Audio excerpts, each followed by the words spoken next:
Méditons sa parole avec passion. Shalom bien-aimés dans le Seigneur.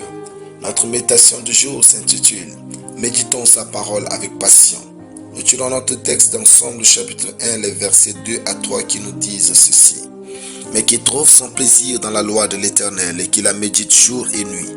Il est comme un arbre planté près des courants d'eau qui donne son fruit en sa saison et dont le feuillage ne se flétrit point.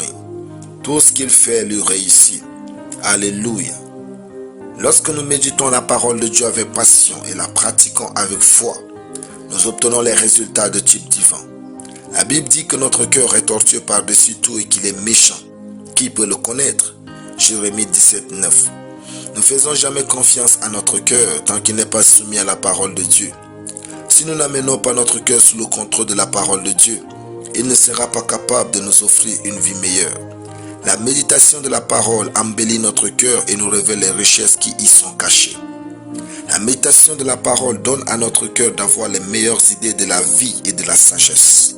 Raison pour laquelle il est dit, il est comme un arbre planté près des courants d'eau, qui donne son fruit en sa saison et dont le feuillage ne se flétrit point.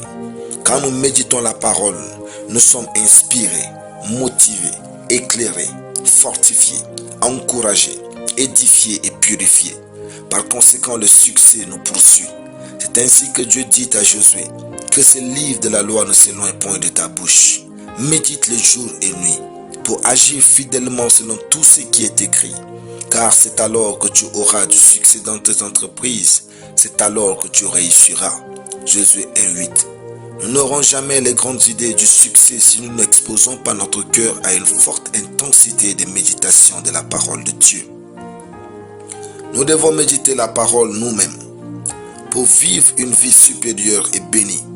Même si nous suivons toutes les meilleures prédications de ce siècle, rien ne peut remplacer l'impact de notre méditation personnelle de la parole de Dieu.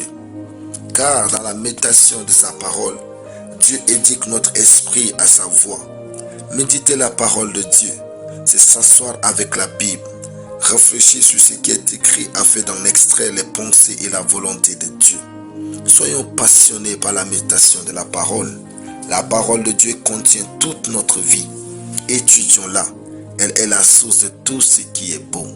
Alléluia. Prions.